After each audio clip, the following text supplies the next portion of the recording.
From Washington, this is VOA News.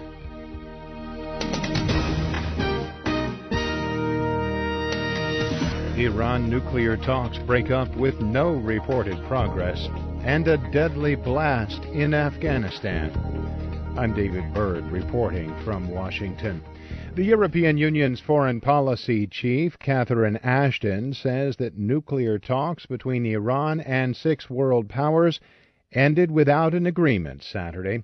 Ashton said the two sides remain far apart on substance after a second and final day of negotiations in Kazakhstan. It became clear that the positions of the E3+3 and Iran remain far apart on the substance. We've therefore agreed that all sides will go back to their capitals to evaluate where we stand in the process. I will be in touch with Dr Jalili very soon in order to see how to go forward. Iran's chief nuclear negotiator, Saeed Jalili, acknowledged differences between the two sides.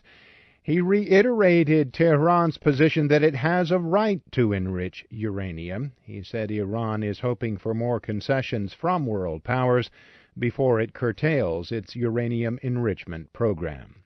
For more on this story, please log on to voanews.com. U.S. Secretary of State John Kerry departed Saturday on a wide-ranging tour that's expected to be dominated by the crisis in Syria, the Middle East peace process, and North Korea.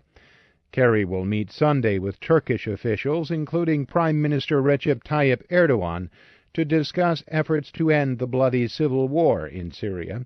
The top U.S. diplomat will later meet with Israeli Prime Minister Benjamin Netanyahu in Jerusalem and Palestinian President Mahmoud Abbas in the West Bank.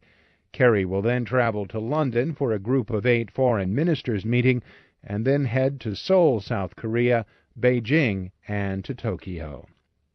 A young U.S. Foreign Service officer, a civilian Defense Department employee, and an Afghan doctor were among those killed Saturday when a car bomb exploded as their convoy was driving past. The convoy was on its way to deliver books to children at an Afghan school in Zabul province. The attack also killed 3 U.S. soldiers.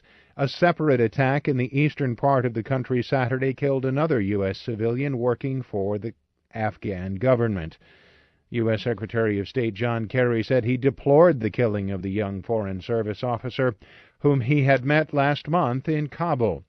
Saturday's attacks came as the chairman of the U.S. Joint Chiefs of Staff, General Martin Dempsey, arrived in Afghanistan to meet with Afghan officials.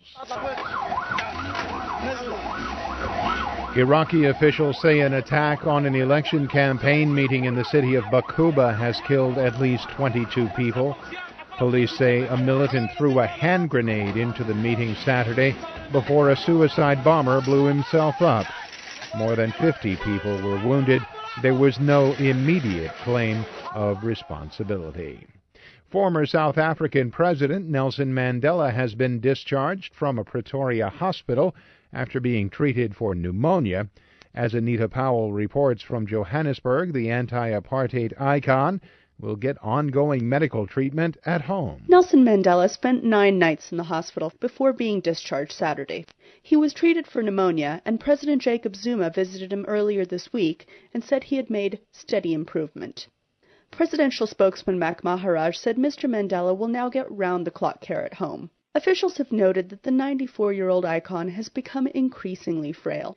But Maharaj said Mr. Mandela's legendary spirit was undaunted by this last hospital stay. Anita Powell, VOA News, Johannesburg. U.S. President Barack Obama has called for passage of a budget he is sending to Congress next week, saying it includes ideas both parties can support. In his weekly media address on Saturday, Mr. Obama said the top priority is improving the economy by supporting the growth of a rising and thriving middle class. This is the compromise I offered the Speaker of the House at the end of last year. While it's not my ideal plan to further reduce the deficit, it's a compromise I'm willing to accept in order to move beyond a cycle of short-term, crisis-driven decision-making. In the Republican Party address, Governor Sam Brownback of the central state of Kansas said that ideas for fixing the federal government are coming mostly from the states. On Friday, the U.S. government said the labor markets have grown at the rate of some 200,000 jobs a month since late last year. However, payrolls increased only 88,000 jobs in March, the smallest in 7 months. For more, please log on to our website, voanews.com. I'm David Byrd in Washington.